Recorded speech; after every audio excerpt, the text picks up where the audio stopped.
Okay, so in this video we are going to be talking about the vertebral column, ligaments, joints, bones, categories, and then also the muscles of the back, origins, insertions, and actions. So to begin with, we are going to be using the Complete Anatomy app, where it allows us to use diagrams of the body. So our first topic is the vertebral column. The vertebral column is divided up into 4 parts. I already drew the lines on this just because when I use the pen tool, my head is all up in the camera and I don't think you want to see that. So just because I'm on my MacBook. So to get started, in the pink we have cervical. In the cervical there is 7 vertebrae. In the blue we have the thoracic, that is 12. In the orange we have lumbar, which is 5. And in the red, we have sacral, which is 4 to 5. What I learned when I first took my first anatomy class was to think of it as you have breakfast at 7, you have lunch at 12, I'm so sorry, you have dinner at 5, and then we didn't really learn anything for the bottom, just either 4 to 5. But yeah, so that's how I kind of remembered it, and it's a good way of thinking. Besides that, let me try and do all this stuff real quick. And then we are gonna kind of turn. Oh, there we go. Turn the back as a whole, just like that. As you can see, there is kind of a spine just like that, where it goes into a curvature.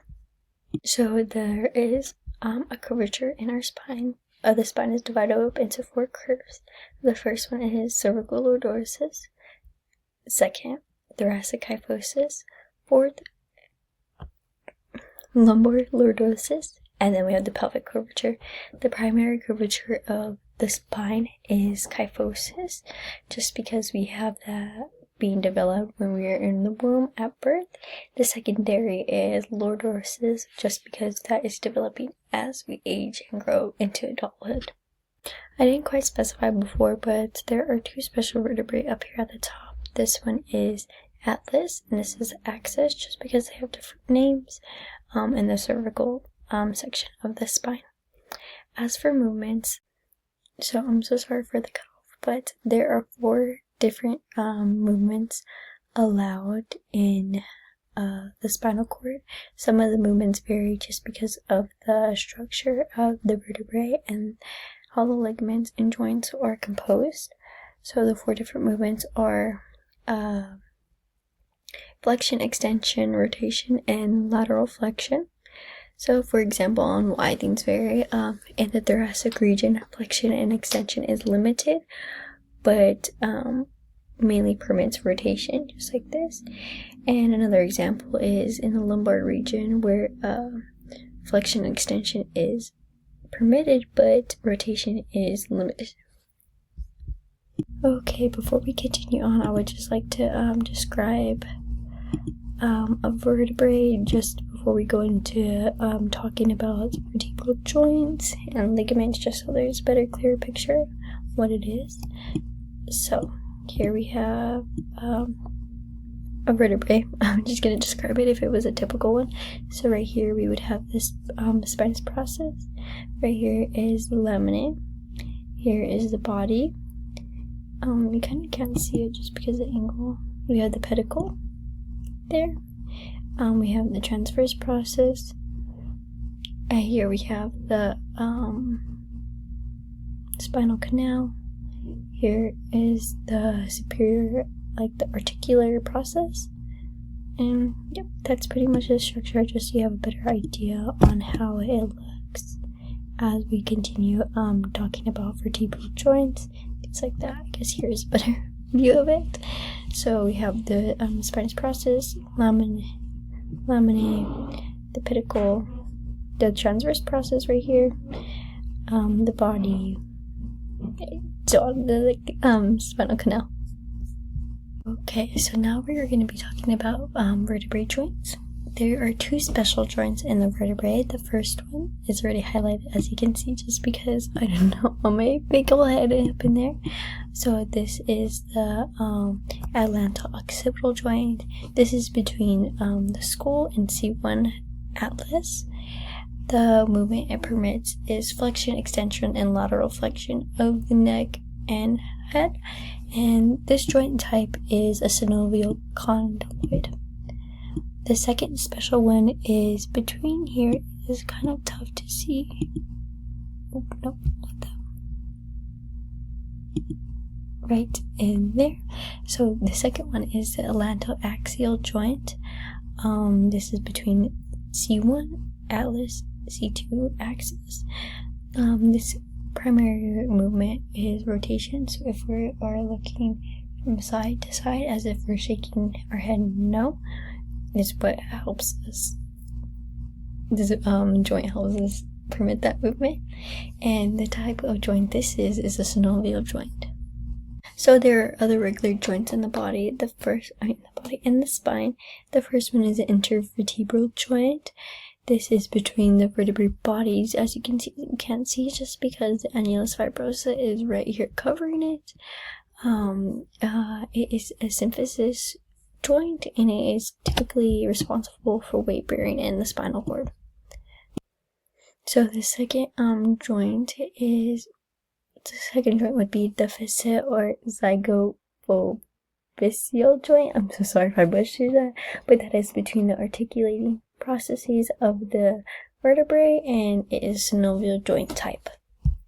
The third joint is the costal vertebrae, and that can be seen between the ribs and vertebrae. I'm so sorry, this is very hard to maneuver on a MacBook.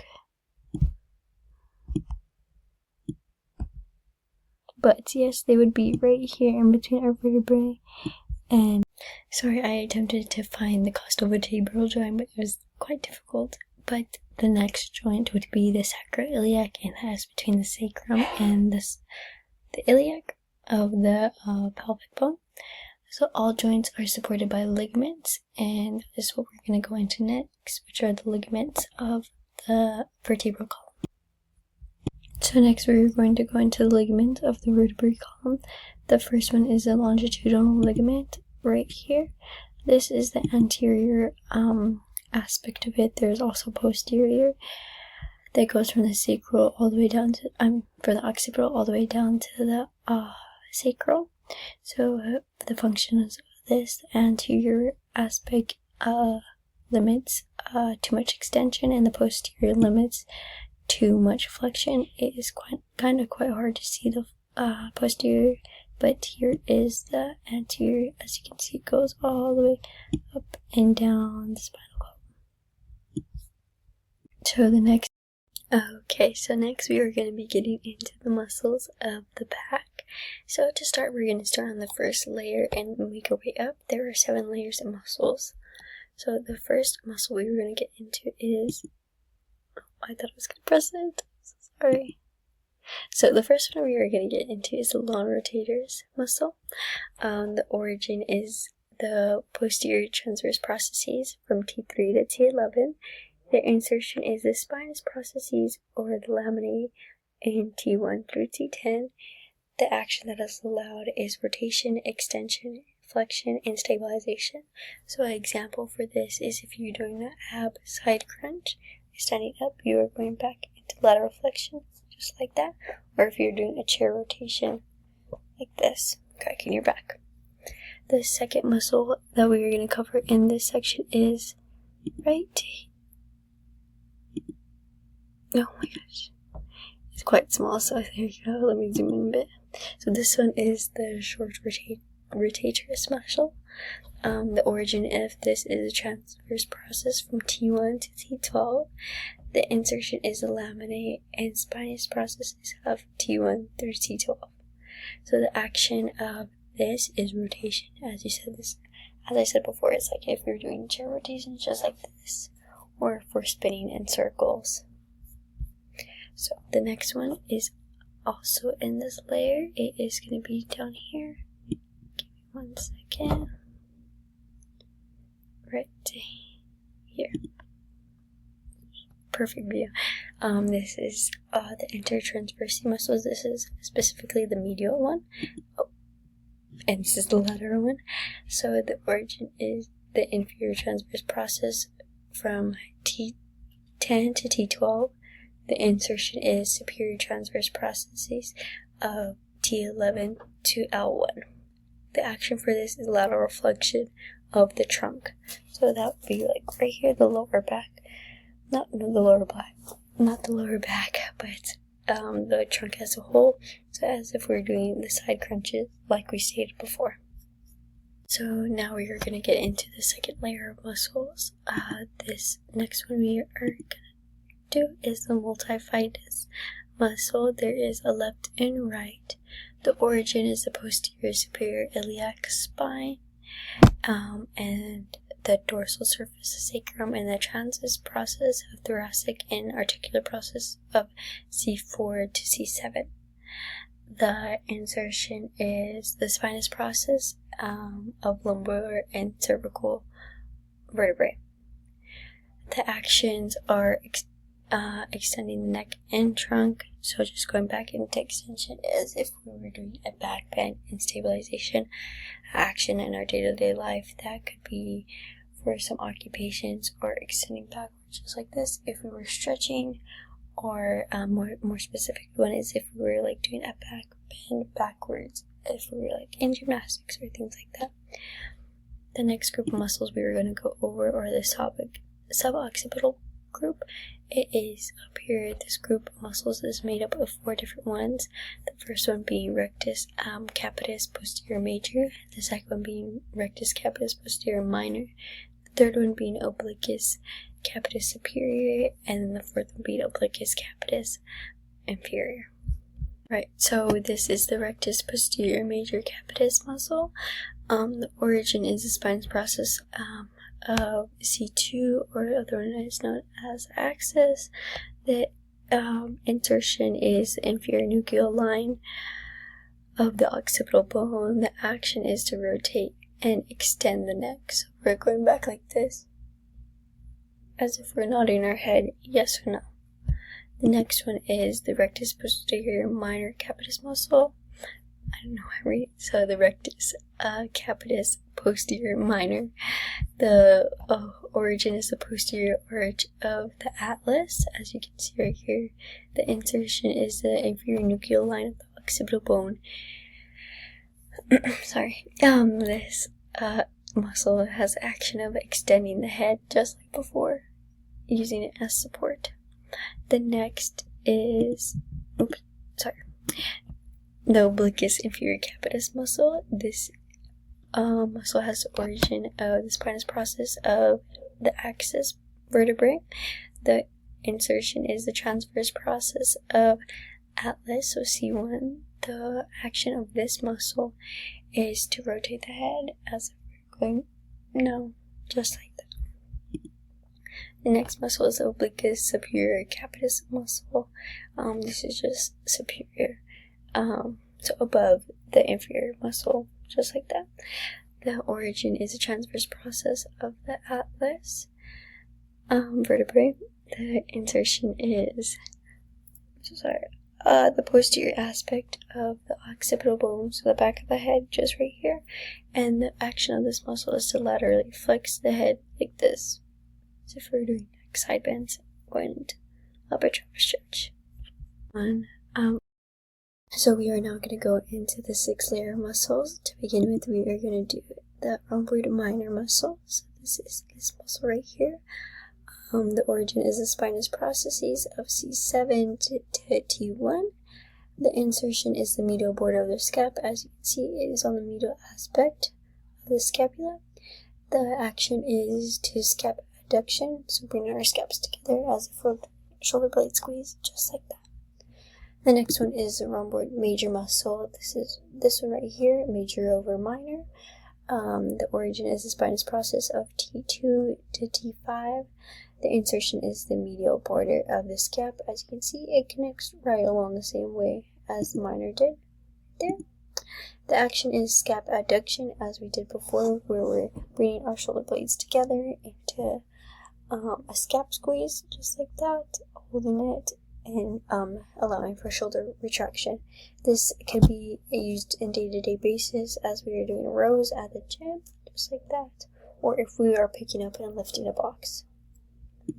The next one is going to be the lat. This is the latissimus dorsi, right side of the muscle, and here's the left side. The origin of this muscle is from L1 to L5 spinous processes, and the spinous processes of T7 to T12, the 9th and 12th rib, and the iliac crest. The insertion, and you can't really see, but it would insert right here to the intertubercle surface of the humerus. The action for this muscle is scap abduction, shoulder adduction, extension and hyperextension, and depression, and medial rotating the humerus. So it'll be like rotating our arms like this, inward, so like that. Scap adduction, so rounding our shoulders just like this, and extension and hyperextension of our shoulder. This could be used for lateral raises and things like that in the gym.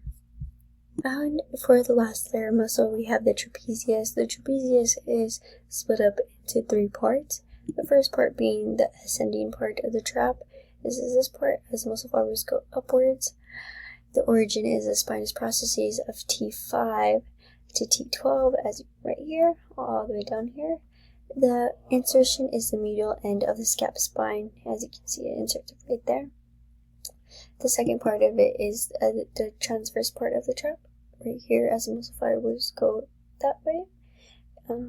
The origin is the spinous process of C7 to T4, so cervical, all the way down to thoracic.